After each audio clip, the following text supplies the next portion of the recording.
భారతదేశంలోని అత్యంత పవిత్రమైన వేల సంవత్సరాల చరిత్ర గల ఒక ఆధ్యాత్మిక క్షేత్రం అస్సాంలోని కామాఖ్య దేవాలయం. ఏటా లక్షలాది మంది భక్తులు దర్శించుకునే ఈ పవిత్ర ఆలయంలో ఒక ఘోరం జరిగింది. ఏ ఆధారము లేని కేసులో అకస్మాత్తుగా 4 సంవత్సరాల తర్వాత దొరికిన ఒకే ఒక్క చిన్న క్లూ పోలీసులను అలర్ట్ చేసింది. ఆ క్లూ ఆధారంగా పశ్చిమ బెంగాల్ నుండి బయలుదేరిన దర్యాప్తు మధ్యప్రదేశ్లోని జబల్పూర్ సాధువుల వరకు ఎలా లింక్ అయింది? ముళ్ళును ముళ్ళుతోనే తీయాలనే వ్యూహంతో పోలీసులు చేసిన అండర్ కవర్ ఆపరేషన్ ఆద్యంతం అద్భుతంగా ఉంటుంది. అస్సాంలోని బ్రహ్మపుత్ర నది ఒడ్డున ఉన్న గౌహటి నగరంలో నీలాచల్ అనే ఒక కొండ ప్రాంతం ఉంది. ఆ కొండ ప్రాంతంలో ప్రసిద్ధమైన కామాఖ్య దేవాలయం ఉంది. అమ్మవారిని దర్శించుకోవడానికి భారతదేశం నలుమూలల నుండి భక్తులు వస్తుంటారు. 2019 నాటి ఒక లెక్క ప్రకారం ఏటా 30 లక్షల మంది అమ్మవారిని దర్శించుకుంటారు. అంతటి ప్రసిద్ధమైన ఆలయం అది. అయితే ఈ ఆలయానికి ఇతర గుడులకు ఉన్న పెద్ద తేడా ఏంటంటే ఇక్కడ జరిగే అంబుబాచి పండుగ.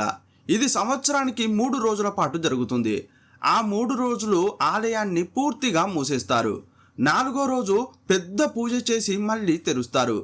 ఆ 3 రోజులు ఎందుకు మూసేస్తారంటే ఆ 3 రోజులు మహిళల ఋతుస్రావం సమయాన్ని సూచిస్తాయి.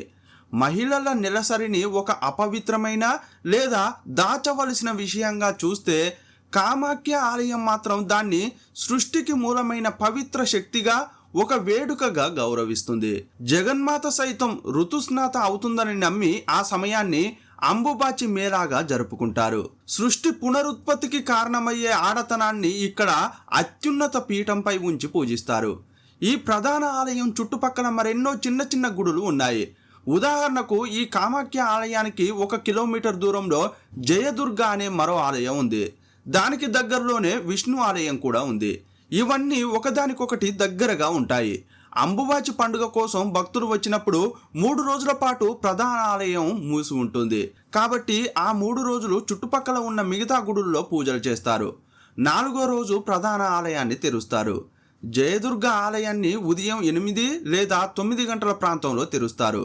2019 జూన్ 19వ తేదీన రోజు గుడికి వచ్చే పూజారి ఎప్పట్లాగే ఆ రోజు కూడా వచ్చి గుడి తలుపులు తీసి లోపలికి వెళ్ళడానికి సిద్ధమయ్యాడు. అప్పటికే జయదుర్గ ఆలయం వెలుపల పూజలు చేయడానికి ఎంతో మంది భక్తులు గుమికూడి ఎదురు చూస్తున్నారు. అందువల్ల ఆయన కూడా ఎంతో ఉత్సాహంగా గుడిని తెరిచి లోపలికి వెళ్ళాడు. కానీ గుడిలోకి అడుగు పెట్టగానే ఆయనకు ఏదో తేడాగా అనిపించింది. అమ్మవారి ప్రధాన విగ్రహం ఉంది కదా, దాని ముందు రాతితో చేసిన మెట్లు ఉన్నాయి. ఆ మెట్లు ఎక్కి పైకి వెళ్ళి అమ్మవారిని పూజిస్తారు. ఆ మెట్ల మీద ఒక గుడ్డతో చుట్టిన మూట కనిపించింది. కానీ అది ఒక మనిషి శవంలా అనిపించింది. దాన్ని చూడగానే పూజారి ఒక్క క్షణం నిశ్చేష్టుడైపోయాడు. ఆ మూటకు ఒక మూలన రక్తం గడ్డ కట్టి ఉంది. ఆయనకు దాని దగ్గరకు వెళ్ళాలంటేనే భయం వేసింది. భక్తులెవరిని గుడి లోపలికి అనుమతించలేదు. వెంటనే ఈ విషయాన్ని పోలీసులకు తెలియజేశారు. కాసేపట్లోనే పోలీసులు అక్కడికి చేరుకున్నారు. వారంతకుముందు రక్షణ కోసం ఎన్నోసార్లు ఆ ఆలయానికి వచ్చి ఉంటారు. కానీ ఇలాంటి ఒక నేరం కోసం పోలీసులు ఇక్కడికి రావడం ఇదే మొదటిసారి. ఇప్పుడు వారు జయదుర్గ ఆలయంలోకి ప్రవేశించారు. ఆ మూటను చూడగానే ఆ దుప్పటిలో ఏముందో పోలీసులకు అర్థమైపోయింది. నెమ్మదిగా వారు ఆ దుప్పటిని పక్కకు లాగి అందులో ఏముందని వెతికారు. వారికి తల లేని ఒక మనిషి డెడ్ బాడీ కనిపించింది. ఆ డెడ్ బాడీ ఒక లేడీదని వారు గుర్తించారు.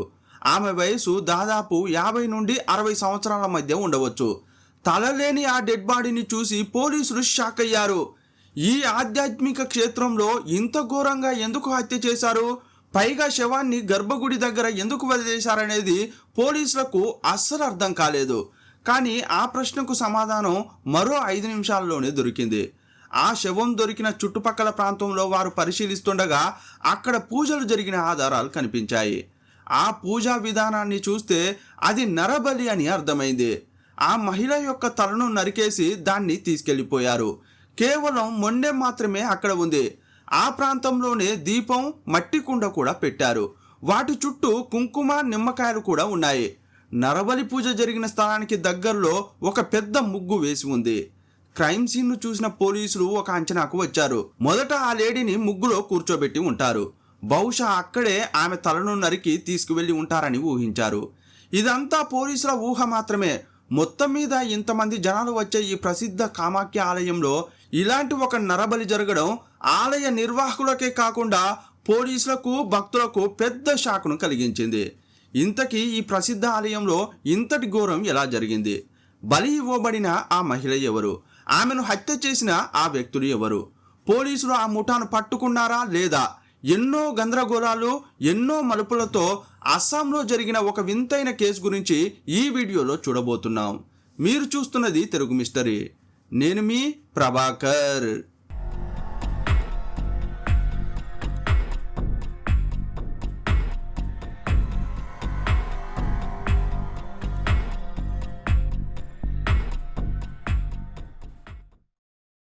పోలీసులు ఉదయం 10 గంటలకు శవాన్ని కనుగొన్నప్పుడు శవం ఉన్న స్థితిని బట్టి ఈ నేరం ముందు రోజు తెల్లవారుజామున జరిగి ఉంటుందని అంచనా వేశారు. కానీ ఇక్కడ గందరగోళం కలిగించే విషయం ఏంటంటే ఈ జయదుర్గ ఆలయం యొక్క ప్రధాన ద్వారానికి బయట నుండి తాళం వేసి ఉంది. పూజారి స్వయంగా ఉదయం 9 గంటలకు తలుపులు తీశాడు. అలాంటప్పుడు ఒక మహిళ ప్రధాన ద్వారం గుండా ఈ గుడిలోకి ఎలా వచ్చింది? ఎవరికీ తెలియకుండా నరబలి పూజ ఎలా జరిగిందో పోలీసులకు అర్థం కాలేదు. కానీ అక్కడి మేనేజ్మెంట్ను, పూజారిని విచారించినప్పుడు ఈ ప్రధాన తలుపు కాకుండా గుడిలోకి రావడానికి వెనుక తలుపు కూడా ఉందని చెప్పారు. ముఠా ఆ దారిలోనే లోపలికి ప్రవేశం ఉండవచ్చని పోలీసులకు అనిపించింది. ఆ తర్వాత ఫోరెన్సిక్ బృందం, పోలీసు జాగిలాలు క్రైమ్ జరిగిన స్థలానికి చేరుకున్నాయి. జాగిలాల సహాయంతో ఆ ముఠా ఏ వైపు వెళ్ళిందో కనుగొనడానికి ప్రయత్నించారు. ఆ పోలీస్ డాగ్ ఏం కనిపెట్టిందంటే డెడ్ బాడీ పడి ఉన్న చోటు నుంచి దుండగులు నడుచుకుంటూ వెళ్ళిపోయారు. అక్కడ రక్తపు చుక్కలు కూడా ఉన్నాయి. అంటే వారు తలను తీసుకుని వెళ్ళిపోయారు. కుక్క ఆ దిశను వెంబడిస్తూ వెళ్ళింది. కానీ కొంత దూరం వెళ్ళిన తర్వాత దానికి వాసన అందలేదు. సంఘటన స్థలంలో ఏదైనా DNA దొరుకుతుందేమోనని ఫోరెన్సిక్ బృందం వెతికింది. అత్యంత విచారకరమైన విషయం ఏంటంటే ఇంత పెద్ద గుడి చుట్టుపక్కల ఎక్కడా CCTV కెమెరాలు లేవు. సాధారణంగా చనిపోయింది ఎవరనేది తెలిస్తే ఆ హత్య ఎవరు చేశారో కనుక్కోవడం ఈజీ అవుతుంది. ఈ కేసులో పోలీసులకు ఎన్నో సవాళ్లు ఎదురయ్యాయి. మొదటిది, హత్యకు గురైన ఆ మహిళ ఎవరు? రెండోది, నరబలి పూజ చేసి చంపింది ఎవరు? ఈ వివరాలు తెలియాలంటే మొదట ఆమె గుర్తింపు తెలియాలి. ఆమె ఎక్కడి నుండి వచ్చిందో తెలియాలి.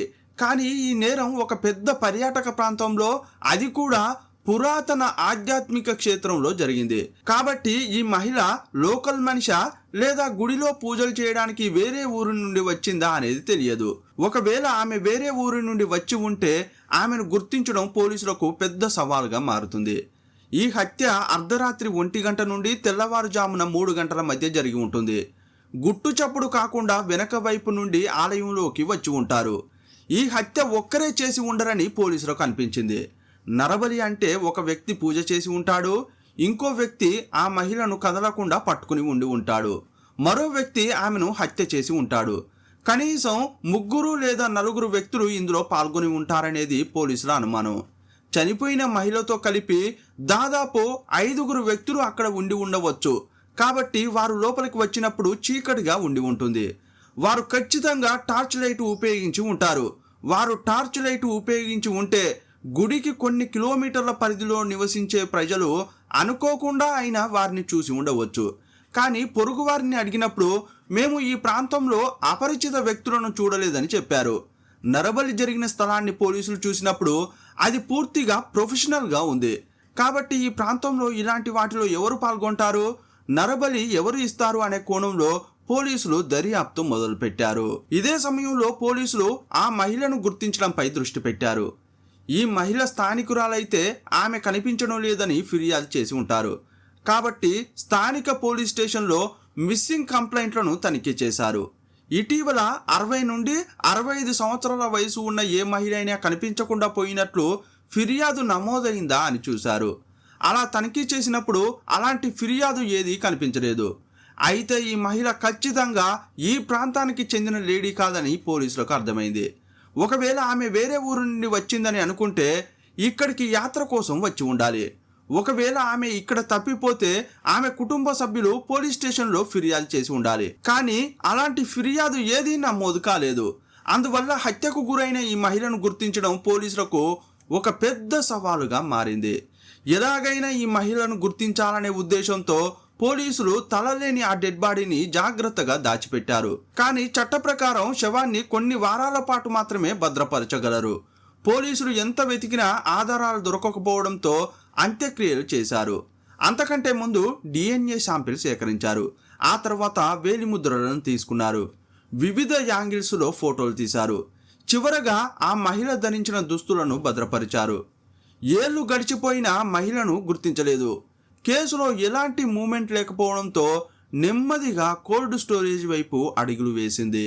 యాక్చువల్గా ఈ అంబుబాచి పండుగ సంవత్సరానికి ఒక్కసారి మాత్రమే జరుగుతుంది.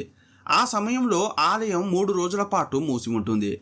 అంబుబాచి పండుగ సమయంలో వేరే ఊర్ల నుండి చాలా ఎక్కువ మంది భక్తులు వస్తుంటారు. కాబట్టి వారు ఇక్కడి స్థానిక పూజారులతో కలిసి ఎన్నో పూజలు చేస్తుంటారు. అందువల్ల ఎప్పుడు ఈ పండుగ జరిగినా పోలీసులు ఈ కేసును మనసులో పెట్టుకుని నిందితులను కనుగొనడానికి ప్రయత్నించేవారు. నేరం జరిగిన స్థలంలో ఒక పూజా విధానం జరిగింది కదా, ప్రతి పూజారికి ఒక నిర్దిష్టమైన పూజా విధానం ఉంటుంది. దానికి ఉపయోగించే వస్తువులు, ఆ వస్తువులను అమర్చే పద్ధతి ఒక్కొక్కరికి ఒక్కోలా ఉంటుంది. పూజ ఎలా చేశారనేది పూజారిని బట్టి మారుతుంది. అందుకే నేరం జరిగిన స్థలంలో ఉన్న ఆ పూజా విధానాన్ని వారు ఫోటోలు తీసి జాగ్రత్తగా పెట్టుకున్నారు. ఒకవేళ మరెక్కడైనా ఇలాంటి పూజ చేస్తుంటే హంతకుడిని లబుక్కున పట్టుకోవాలనేది పోలీసుల ఆలోచన. కానీ ప్రతి పండుగకు పోలీసులు ఎంత ప్రయత్నించినా ఆ మహిళ ఎవరో కనుగొనలేకపోయారు. హంతకుడు ఎవరో కూడా తెలుసుకోలేకపోయారు. ఒక కేసు కోర్టు కేసుగా మారినప్పుడు అకస్మాత్తుగా ఏదో ఒక ఆధారం దొరికితే ఆ కేసు దానంతటా అదే పరిష్కారం అవుతుంది. కొన్ని కేసులను అయితే పోలీసులు చాలా ఎఫర్ట్స్ పెట్టి ఎంక్వైరీ చేస్తుంటారు, కానీ అవి పరిష్కారం కావు. కానీ అకస్మాత్తుగా ఏదో ఒక ఆధారం బయటపడుతుంది, వెంటనే అది పరిష్కారం అవుతుంది. అలాంటిదే ఈ కేసులో కూడా ఏదైనా మిరాకిల్ జరుగుతుందేమో అని పోలీసులు ఆలోచిస్తున్నారు. 4 సంవత్సరాల పాటు ఈ కేసును ఎలా ముందుకు తీసుకెళ్లాలో తెలియక పోలీసులు తలలు పట్టుకున్నారు. ఈ హత్య జరిగిన 4 సంవత్సరాలకు అంటే 2023 జనవరిలో సురేష్ అనే ఒక వ్యక్తి స్థానిక పోలీస్ స్టేషన్కు వచ్చి ఫిర్యాదు చేశాడు. సార్, 2019లో మా అమ్మ యాత్ర కోసం ఇక్కడికి వచ్చింది. మాది పశ్చిమ బెంగాల్. మా అమ్మ ఆ తర్వాత ఎప్పుడూ ఇంటికి తిరిగి రాలేదు. మా అమ్మ ఇక్కడే ఎక్కడో తప్పిపోయి ఉంటుందని నాకు అనుమానంగా ఉంది. దయచేసి మా అమ్మ గురించి దర్యాప్తు చేయండి అని ఒక ఫిర్యాదు ఇచ్చాడు. అతన్ని చూడగానే పోలీసులకు చాలా కోపం వచ్చింది. మీ అమ్మ కనిపించకుండా పోతే 4 సంవత్సరాల తర్వాత వచ్చి ఫిర్యాదు చేస్తున్నావా అని కోప్పడ్డారు. అప్పుడు ఆయన దానికి కారణం ఏం చెప్పాడంటే, సార్, నేను వేరే ఊరిలో ఉద్యోగం చేస్తుంటాను. మా అమ్మ పశ్చిమ బెంగాల్లో ఉంటోంది. మా నాన్న లేరు. మా అమ్మకు భక్తి ఎక్కువ. మా అమ్మ తన వయసున్న వారి గ్రూప్లో చేరింది. వారంతా కలిసి ఆధ్యాత్మిక యాత్రలు చేసేవారు. చాలా ఆలయాలను సందర్శించి అమ్మవార్లను దర్శనం చేసుకునేవారు. ఆ గ్రూప్లో ఉన్నవారంతా చాలా చోట్లకు యాత్రలు చేసేవారు. ఒక్కోసారి వారు నెలకు లేదా 2 నెలలకు తిరిగి వచ్చేవారు. మొదట మా అమ్మ కనిపించకపోతే ఎక్కడికో యాత్రకు వెళ్ళి ఉంటుందని అనుకున్నాను. 6 నెలలైనా మా అమ్మ తిరిగి రాలేదు. నేను ఆమెను కాంటాక్ట్ చేయలేకపోయాను. అప్పుడే నాకు భయం వేసి పశ్చిమ బెంగాల్లోని పోలీస్ స్టేషన్లో ఫిర్యాదు చేశాను. వారు కూడా విచారణ చేశారు, కానీ ఆమెను కనిపెట్టలేకపోయారు. వాస్తవంగా చెప్పాలంటే మా అమ్మ ఏ ప్రాంతానికి యాత్రకు వెళ్ళి మిస్ అయిందో నాకు తెలియదు. కానీ ఒకసారి మా అమ్మ నాతో ఏమందంటే, రేయ్, ఈ కామాఖ్య టెంపుల్ చాలా అద్భుతంగా ఉంటుంది. అక్కడ అంబుబాచి అనే పండుగ జరుగుతుంది. నేను ఖచ్చితంగా ఒక్కరోజైనా అక్కడికి వెళ్ళాలని చెప్పింది. ఆమె నాతో చాలాసార్లు ఆ మాట అంది, కానీ నేను ఆ విషయాన్ని మర్చిపోయాను. ఒకరోజు టీవీ చూస్తుండగా ఈ పండుగ గురించిన వార్త వచ్చింది. అప్పుడే నాకు మా అమ్మ పశ్చిమ బెంగాల్ నుండి అస్సాంలోని ఈ ఆలయానికి వెళ్ళి ఉండవచ్చని అనిపించింది. అక్కడే ఆమె ఎందుకు తప్పిపోయి ఉండకూడదని సందేహం కలిగింది. వెంటనే నేను మా అమ్మకు సంబంధించిన పెట్టెను తనిఖీ చేశాను. అప్పుడే నాకు ఒక టికెట్ కాపీ దొరికింది. 2019లో జరిగిన అంబుబాచి పండుగ కోసం మా అమ్మ పశ్చిమ బెంగాల్ నుండి రైలు టికెట్ బుక్ చేసుకుంది. ఈ విషయం తెలిసిన తర్వాత మా అమ్మ ఇక్కడే తప్పిపోయిందని నాకు అర్థమైంది. అందుకే నేను ఇన్ని రోజుల తర్వాత ఫిర్యాదు చేస్తున్నాను అని చెప్పాడు. మరి మీ అమ్మ వయసు ఎంత ఉంటుందని పోలీసులు అడిగారు. ఆమె వయసు సుమారు 60 నుండి 65 సంవత్సరాలు ఉంటుందని సురేష్ చెప్పగానే పోలీసులకు వెంటనే పరిష్కారం కాని పాత కేసు గుర్తుకొచ్చింది. అప్పుడు పోలీసులు కొన్ని ఫోటోలను సురేష్కు చూపించారు. ఆ ఫోటోలో డెడ్ బాడీకి తల లేదు, కానీ ఆ మహిళ చివరగా ధరించిన దుస్తులు, ఆమెకు సంబంధించిన కొన్ని వస్తువులు ఉన్నాయి. మొదట ఆ దుస్తులను చూపించగానే అతను షాక్ అయ్యాడు. సార్, ఇందులో ఎలాంటి సందేహం లేదు, ఈమె మా అమ్మే అని అరిచాడు. ఆమె పేరేంటి అని అడిగితే మా అమ్మ పేరు శాంతి షా అని చెప్పాడు. కేవలం దుస్తులను బట్టే అతడు గుర్తించాడు. వెంటనే పోలీసులు DNA పరీక్ష చేశారు. సురేష్ అనే వ్యక్తి యొక్క DNA మరియు తలలేని ఆ శవం నుండి సేకరించిన DNAను పోల్చి చూశారు. అది 100కు 100% సరిగ్గా సరిపోయింది. కాబట్టి ఇక ఎలాంటి సందేహం లేదు, 4 సంవత్సరాల క్రితం గుడి లోపల దొరికిన ఆ తలలేని శవం పశ్చిమ బెంగాల్కు చెందిన 60 ఏళ్ల శాంతి షా అనే మహిళదే అని తేలిపోయింది. బాధితురాలి గుర్తింపు తెలిస్తే హంతకుడికి దగ్గరవడం సాధ్యమేనని పోలీసులకు బాగా తెలుసు. కానీ ఈ కేసులో అది కూడా ఒక సవాలుతో కూడిన విషయంగా మారింది. చనిపోయిన మహిళ శాంతి షా తన చివరి క్షణాల్లో ఎక్కడ ఉంది? ఆమె గ్రూపుగా ఇక్కడికి వచ్చారా? ఆ గ్రూప్ నుండి ఆమె ఎలా విడిపోయింది? అసలు ఆమెతో పాటు ప్రయాణించిన ఆ వ్యక్తులు ఎవరనేది కనుగొనడానికి పోలీసులు ప్రయత్నించారు. కానీ వారికి ఆ సమాచారం దొరకలేదు. బహుశా ఆమె పశ్చిమ బెంగాల్ నుండి ఒంటరిగానే వచ్చి ఉండొచ్చేమో, ఇక్కడికి వచ్చాక ఒక గ్రూప్లో చేరి ఉండొచ్చేమో. ఏదో ఒక రకంగా ఆమె ఈ గుడిలో ఒంటరిగా చిక్కుకుపోయి ఉంటుందని వారు ఆలోచించారు. ఆమె ఒంటరిగా ఎలా చిక్కుకుపోయిందని తెలుసుకోవడానికి పోలీసులకు ఒక ప్యాటర్న్ దొరికింది. ముఖ్యంగా ఈ పండుగ సమయంలో ప్రతి వీధిలోనూ జ్యోతిష్యులు ఉంటారు. వారి దగ్గరకు భక్తులు వెళ్ళి జ్యోతిష్యం చెప్పించుకుంటారు. ఆ జ్యోతిష్యులు మనం చెప్పే సమస్యలన్నీ విన్న తర్వాత మీకోసం ఇలాంటి ఒక పూజ చేయాలని సలహా ఇస్తారు. కానీ ఆ పూజను గుడిలోని కొందరు పూజారులు మాత్రమే చేస్తారని చెబుతుంటారు. యాక్చువల్గా ఒక్కో పూజకు ప్రత్యేకంగా ఒక పూజారి ఉంటాడు. ఈ వివరాలన్నీ పోలీసులకు బాగా తెలుసు. అప్పుడు పోలీసులు ఏమనుకున్నారంటే ఈ మహిళ కూడా ఖచ్చితంగా ప్రతి గుడిని దర్శించి ఉంటుంది. కానీ ఎవరైనా ఒక జ్యోతిష్యుడిని కలిసి ఉండవచ్చు. ఆ జ్యోతిష్యుడే ఆమెను ఒక పూజారి దగ్గరకు పంపి ఉండవచ్చని అనుకున్నారు. అందువల్ల ఆ ప్రాంతంలోని జ్యోతిష్యులందరి జాబితాను సేకరించారు. కానీ మళ్ళీ అందులో ఒక చిన్న సవాలు ఉంది. ఎందుకంటే అక్కడ ఎల్లప్పుడూ ఒకే జ్యోతిష్యులు ఉండరు. పండుగల సమయంలో జ్యోతిష్యుల సంఖ్య విపరీతంగా పెరుగుతుంది. అందువల్ల పోలీసులు పండుగ వచ్చేసరికి వేచి చూశారు. పండుగ జరుగుతున్నప్పుడు ఏ జ్యోతిష్యులు వస్తున్నారో చెక్ చేశారు. ప్రతి ఒక్కరి దగ్గరకు వెళ్ళి ఆ మహిళ ఫోటో చూపించారు. ఈమె గతంలో మీ దగ్గరకు జ్యోతిష్యం కోసం వచ్చిందా అని ప్రశ్నించారు. కానీ మేము ఈమెను చూడలేదనే సమాధానమే వచ్చింది. వాస్తవంగా పోలీసులు వెతుకుతున్నది 4 సంవత్సరాల క్రితం నాటి సంఘటన గురించి. 4 సంవత్సరాల క్రితం ఒకవేళ ఆమె వారి దగ్గరకు వచ్చినా కూడా గుర్తు పెట్టుకుని చెప్పడం చాలా కష్టం. కాబట్టి ఈ జ్యోతిష్యుల ద్వారా ఆమెను కనుగొనే మార్గం పూర్తిగా మూసుకుపోయింది. అప్పుడు పోలీసులు మరో విధంగా వెతకడానికి ప్రయత్నించారు. బహుశా ఆమె ఈ ప్రాంతంలోని ఏదైనా లాడ్జిలో బస చేసి ఉండవచ్చు, లేదా ఏదైనా ఆశ్రమంలో ఉండి ఉండవచ్చని అనుకున్న పోలీసులు ఆ కోణంలో వెతకడం మొదలుపెట్టారు. అయినా కూడా ఎటువంటి సమాచారం దొరకలేదు. ఇప్పుడు పోలీసులు మరింత గందరగోళంలో పడ్డారు. ఒక్క క్లూ కూడా దొరకక పోలీసులు సతమతమయ్యారు. ఈ మహిళ నరబలి వరకు వెళ్ళిందంటే అందులో ఖచ్చితంగా ఒక పూజారి ప్రమేయం ఉండే ఉంటుంది. అందువల్ల ఈ ప్రాంతంలోని పూజారులందరినీ విచారించాలని అనుకున్నారు. ప్రస్తుతం అక్కడున్న పూజారులందరినీ విచారించారు. అయినా కూడా ఆమెకు సంబంధించిన ఏ సమాచారము తెలియలేదు. అప్పుడే పోలీసులకు ఒక విషయం బాగా అర్థమైంది. పోలీసులు నేరుగా ఆ నరబలి చేసిన పూజారి దగ్గరకు వెళ్ళి విచారించినా అతను నిజం చెప్పే అవకాశం లేదు. ఎందుకంటే ఆ వ్యక్తి నేరంలో భాగస్వామి. అందువల్ల ఈ ప్లాన్ కూడా పనిచేయలేదు. ఇప్పుడు ఏం చేయాలా అని పోలీసులు ఆలోచిస్తున్నప్పుడు వారికి ఒక ఆలోచన వచ్చింది. ముళ్ళును ముళ్ళుతోనే తీయాలని అనుకున్నారు. నేరుగా వెళ్ళి అడిగితే ఎవరూ కూడా పూజారి వివరాలు చెప్పరు. అందువల్ల పోలీసులు అండర్ కవర్ ఆపరేషన్ చేశారు. ఈ ఆపరేషన్లో పోలీసులు తమ కుటుంబ సభ్యులనే రంగంలోకి దించారు. ఈ కేసును హ్యాండిల్ చేస్తున్న పోలీసుల యొక్క అన్నదమ్ములు, అక్కా చెల్లెలు సహా మిగిలిన బంధువులు ఈ ప్రాంతంలోకి వెళ్ళి జ్యోతిష్యులను కలిశారు. చేయి చూపించి జాతకం చెప్పమని అడగడం ప్రారంభించారు. వారు జ్యోతిష్యులకు ఏం చెబుతున్నారంటే మా కుటుంబంలో ఒకరు చనిపోయారు, వారి ఆత్మతో మాట్లాడాలని అనుకుంటున్నట్లు చెప్పారు.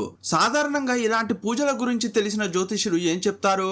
యాక్చువల్గా మేము ఇలాంటి పూజలు చేయము, కానీ ఆ పని చేయడానికి కొందరు పూజారులు ఉన్నారు, మీరు వారి దగ్గరకు వెళ్ళి మాట్లాడండి అని చెప్తూ మనల్ని కనెక్ట్ చేస్తారు. ఇలాంటి విషయాలు నేరుగా పోలీసులే వెళ్ళి అడిగితే చెప్పరు. ఈ అండర్ కవర్ టీం వెళ్ళి ఒక జ్యోతిష్యుడిని కలిస్తే ఆ జ్యోతిష్యుడు వెళ్ళి ఒక పూజారితో మాట్లాడతాడు. ఇప్పుడు ఆ పూజారి ఏం చెప్తాడు? ఏమండి, మనం చనిపోయిన వారి ఆత్మలతో మాట్లాడవచ్చు, దానికి మీరు ఇలాంటి పనులు చేయాలి, ఇలాంటి ఆచారాలు పాటించాలి, ఇలాంటి పూజలు చేయాలని అతను పూజా విధానానికి సంబంధించిన వివరాలు ఇస్తాడు. ఇలా వారు ఒక్కో పూజారి దగ్గరికి వెళ్ళి వివరాలు సేకరిస్తున్నారు.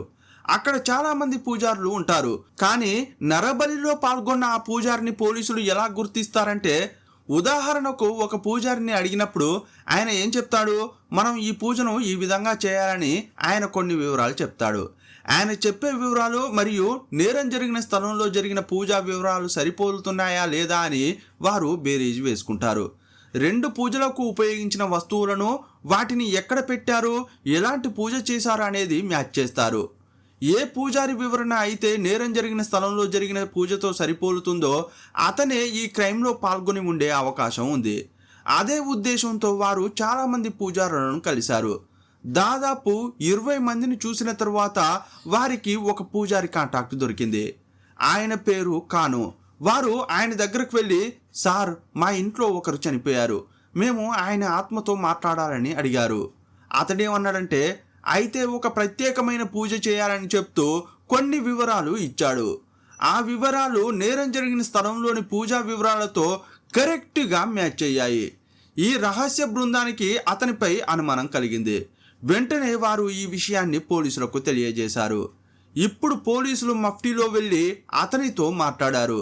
సార్, మేము కూడా వారి బంధువులమే, చనిపోయిన వారి ఆత్మతో మేము ఎలాగైనా మాట్లాడాలి అని అడిగారు. వారు అలా అనగానే ఆయన, ఏమండి, దానికి ఇబ్బంది ఏమీ లేదు, నేను ఇలాంటి పూజలు ఎన్నో చేశాను అని తన గురించి చాలా గొప్పలు చెప్పుకున్నాడు. నేను అది చేశాను, ఇది చేశాను అని ఎన్నో విషయాలు చెప్పాడు. తను మాట్లాడుతున్నది పోలీసులతో అని తెలియక కాను అనే పూజారి తన ఘనతల గురించి చెప్పుకున్నాడు. కాకపోతే ఈ పూజకు చాలా ఖర్చు అవుతుంది, కానీ మీరు దేనికోసమైతే వచ్చారో అది ఖచ్చితంగా జరుగుతుంది. మీకు ఆ పూజ కావాలనుకుంటే నన్ను ఈ ఫోన్ నంబర్లో కాంటాక్ట్ చేయండి అని తన నెంబర్ను ఇచ్చాడు. ఈ కేసులో ఇది ఒక పెద్ద బ్రేక్ త్రూగా మారింది. కాను అనే పూజారిపై పోలీసులకు అనుమానం ఉన్నప్పటికీ వారు అతడిని వెంటనే అరెస్ట్ చేయలేదు. ఆ వ్యక్తిపై 24 గంటలు నిఘా పెట్టారు. 2019 జూన్ 18వ తేదీన ఆ మహిళ హత్యకు గురైంది. కాబట్టి జూన్ 18 నుండి 19వ తేదీ వరకు కాను అనే పూజారి ఫోన్లో ఎవరెవరితో మాట్లాడాడో ఆ లిస్టును మొదట సేకరించారు. వారు అలా తనిఖీ చేసినప్పుడు అతను చాలా మందితో మాట్లాడాడు. ఆ నంబర్లను తనిఖీ చేస్తున్నప్పుడు వారిలో సురేష్ పాస్వాన్ అనే సాధువు ఉన్నాడు. సురేష్తో ఈ పూజారి తరచూ మాట్లాడేవాడు. ఇప్పుడు ఈ సురేష్ పై కూడా పోలీసులకు అనుమానం వచ్చింది. ఆ సురేష్ నంబర్ తీసుకుని ఆయన జూన్ 18 మరియు 19వ తేదీల్లో ఎవరెవరితో మాట్లాడాడో తనిఖీ చేసి చూసినప్పుడు ఆయన ప్రసాద్ పాండే అనే మరో వ్యక్తితో మాట్లాడినట్లు తెలిసింది. కానీ ఆ వ్యక్తి మధ్యప్రదేశ్లోని జబల్పూర్ అనే పట్టణంలో ఉన్నాడు. ఇప్పుడు పోలీసులకు ఈ లింక్ అంతా బాగా అర్థమైంది. ఒక పూజారి సురేష్ అనే సాధువుతో మాట్లాడాడు. ఆ సాధువు మధ్యప్రదేశ్కు చెందిన ప్రసాద్ పాండే అనే వ్యక్తితో మాట్లాడాడు. ఇప్పుడు ప్రసాద్ పాండేను అరెస్ట్ చేయడానికి పోలీసులు జబల్పూర్ బయలుదేరారు. ఆ వ్యక్తిని కంటిన్యూగా ట్రాక్ చేశారు. అతని ఫోన్ ఆన్లోనే ఉంది. పోలీసులు అక్కడికి వెళ్ళి అతడిని పట్టుకున్నారు. అతడిని పట్టుకున్నప్పుడు, మేము కామాఖ్య నుండి వస్తున్నాం, 2019లో అక్కడ హత్యకు గురైన ఒక మహిళ కేసును మేము దర్యాప్తు చేస్తున్నామని చెప్పారు. వారు అలా అనగానే ఆ వ్యక్తికి చెమటలు పట్టాయి. ఇంతకీ ఈ ప్రసాద్ పాండే ఎవరంటే ఆయన కూడా ఒక సాధువు. ఆయన మధ్యప్రదేశ్లోని జబల్పూర్కు చెందిన సాధువు. ఇప్పుడు పోలీసులు అతడిని కొంచెం బెదిరిస్తూ విచారించడంతో ఆ వ్యక్తి భయపడి నేరాన్ని ఒప్పుకున్నాడు. అవును సార్, మాకు ఈ క్రైమ్లో ప్రమేయం ఉంది, కానీ నేను కేవలం మధ్యవర్తిని మాత్రమే, నాకు ఈ హత్యతో ఎలాంటి సంబంధం లేదని చెప్పాడు. ఇంతకీ నువ్వు ఎవరితో లింక్ చేశావు అని పోలీసులు అడిగినప్పుడు అతను ఒక విషయం చెప్పాడు. సార్, మధుర అనే పట్టణంలో ప్రదీప్ అనే ఒక కేంద్ర ప్రభుత్వ ఉద్యోగి ఉన్నాడు. ఆయన ఏదో ఒక రకంగా నా నంబర్ సంపాదించి సహాయం కోసం నా దగ్గరకు వచ్చాడు. అప్పుడు నేనేం చేశానంటే, నువ్వు కామాఖ్య టెంపుల్కి వెళ్ళు అని చెప్పి సురేష్ పాస్వాన్ అనే అతడితో లింక్ చేశాను. ఆ సురేష్ పాస్వాన్ అతడిని తీసుకెళ్లి కాను అనే పూజారితో కలిపాడు. నాకు ఇంతవరకే తెలుసు, నేను కేవలం 2 కలిపాను. ఆ తర్వాత ఏం జరిగింది అనేది నాకు తెలియదని చెప్పాడు. వెంటనే ప్రసాద్ పాండే అనే సాధువును అరెస్ట్ చేశారు. ఆయన ఎవరినైతే లింక్ చేశాడో ఆ ప్రదీప్ అనే వ్యక్తిని కూడా పట్టుకున్నారు. ఆ తర్వాత కామాఖ్య నుండి ఇందులో పాల్గొన్న సురేష్ను, నరబలి పూజ చేసిన కాను అనే పూజారిని కూడా అరెస్ట్ చేశారు. స్థానిక శ్మశాన వాటికలో పనిచేసే రాజుబాబా అనే వ్యక్తి కూడా వీరికి సహాయం చేశాడు. అందువల్ల రాజుబాబా అనే సాధువును కూడా పట్టుకున్నారు. ఈ కేసులో ప్రమేయం ఉన్న 5 వ్యక్తులను అరెస్ట్ చేశారు. ఈ నేరానికి అసలు కారణం ప్రదీప్. అతడిని విచారించినప్పుడు అసలు ఏం జరిగిందో అతడు ఒక్కొక్కటిగా వివరించాడు. 2019లో ఈ ప్రదీప్ యొక్క తమ్ముడు చనిపోయాడు. తమ్ముడు చనిపోయినప్పటికీ అతని ఆత్మ ఇంకా తమ కుటుంబం చుట్టూనే తిరుగుతోందని ప్రదీప్ భావించాడు. కుటుంబంలో ఎవరికీ ప్రశాంతత లేకపోవడంతో ఆయనకు ఏం చేయాలో తోచలేదు. అప్పుడే ఆయనకు ప్రసాద్ పాండే అనే సాధువుతో పరిచయం ఏర్పడింది. ఆయన దగ్గరకు వెళ్ళి ప్రశాంతత కోసం ఏం చేయాలని అడిగాడు. కొన్ని ప్రత్యేక పూజలు చేస్తే ఇది సర్దుకుంటుందని అతడు చెప్పాడు. కానీ ఇది మన ఊరిలో కుదరదు. దీనికోసం కామాఖ్యకు వెళ్ళి పూజ చేయాల్సి ఉంటుందని అతడు చెప్పాడు. అతనికి కామాఖ్యలో ఉండే సురేష్ అనే సాధువు నెంబరు ఇచ్చాడు. దాంతో ఈ ప్రదీప్ అనే వ్యక్తి సురేష్ను కలవడానికి కామాఖ్య టెంపుల్కు వెళ్ళాడు. సురేష్ను కలిసిన తర్వాత నువ్వు కాను అనే పూజారిని కలువు అని అతడు చెప్పాడు. నేరుగా వెళ్ళి కానును ప్రదీప్ కలిశాడు. అప్పుడు పూజారి కాను ఏం చెప్పాడంటే, ఏమండి, ఇలా చాలామందికి జరుగుతుంది. నీ తమ్ముడి ఆత్మ ప్రశాంతత లేక అటూ ఇటూ తిరుగుతోంది. నువ్వు దీన్ని ఇలాగే వదిలేస్తే మీ కుటుంబం ఖచ్చితంగా ఒక పెద్ద ప్రమాదాన్ని ఎదుర్కొంటుంది. మీ ఇంట్లో మరిన్ని మరణాలు సంభవించవచ్చు అని పూజారి కాను ఈ ప్రదీప్ను భయపెట్టాడు. మరి పరిహారంగా నేనేం చేయాలని ప్రదీప్ అడిగాడు. దీనికి ఒకే ఒక మార్గం ఉంది. నీ తమ్ముడి ఆత్మను అదుపు చేయాలంటే నరబలి ఇవ్వాలి. అది కూడా ఒక మహిళను మాత్రమే బలి ఇవ్వాలి. ఆ మహిళ వయసు 60 సంవత్సరాల పైబడి ఉండాలి అని చెప్పాడు. ఆ మాటలు వినగానే ప్రదీప్ నిర్ఘాంతపోయాడు. అలా చేస్తే మరింత చిక్కుల్లో పడతాను, పోలీసులకు తెలిస్తే శిక్ష పడుతుందని అన్నాడు. కానీ అలా ఏమీ జరగదని కాను అనే పూజారి హామీ ఇచ్చాడు. ఏమండి, ఇక్కడికి చాలామంది మహిళలు ఒంటరిగా వస్తుంటారు. నరబలి కోసం ఎవరిని సేకరించాలనేది మేం చూసుకుంటాం. కానీ నువ్వు డబ్బులు ఖర్చు పెట్టడానికి సిద్ధంగా ఉంటే చాలు. నువ్వు నేరుగా ఇందులో పాల్గొనాల్సిన అవసరం లేదు. కానీ పూజ సమయంలో ఆ మహిళను నువ్వే చంపాలని చెప్పాడు. అప్పుడు ప్రదీప్ ఏమన్నాడంటే, ఆ మహిళను నేను చంపుతాను, కానీ కోర్టు కేసులను మాత్రం నేను తట్టుకోలేను అని చెప్పాడు. ఈ విషయం అస్సలు బయటపడదు. ఒకవేళ బయటకు పొక్కినా అవన్నీ మేమే చూసుకుంటామని పూజారి చెప్పాడు. ఆ తర్వాత కాను అనే పూజారి, సురేష్ అనే సాధువు ఇద్దరూ కలిసి నరబలికి సరిపోయే ఒక మహిళ కోసం వేట సాగించారు. అప్పుడే శాంతిషా అనే మహిళ వారికి కనిపించింది. సురేష్ ఆమెను 3 రోజుల పాటు గమనించాడు. ఆమె ఏ గ్రూప్తోనూ లేదు. ఆలయానికి ఒంటరిగా వచ్చిందని గమనించాడు. ఆలయం 3 రోజుల పాటు మూసి ఉండడంతో ఆమె చుట్టుపక్కల ఉన్న గుడులను దర్శించుకుంది. ఆమెతో సురేష్ సాధారణంగా మాట్లాడుతున్నప్పుడు శాంతికి ప్రత్యేక పూజలు చేయించుకోవడంపై ఆసక్తి ఉందని గమనించాడు. అయితే ఈ ఆలయంలో పూజలు చేయించడం చాలా ఖరీదైన విషయం. ఇది అర్థం చేసుకున్న సాధువు సురేష్ శాంతి దగ్గరకు వెళ్ళి ఆమెతో ఏమన్నాడంటే, ఏమ్మా, నేను మిమ్మల్ని 3 రోజులుగా గమనిస్తున్నాను. నువ్వు ఏదో బాధలో ఉన్న వ్యక్తిలా కనిపిస్తున్నావు.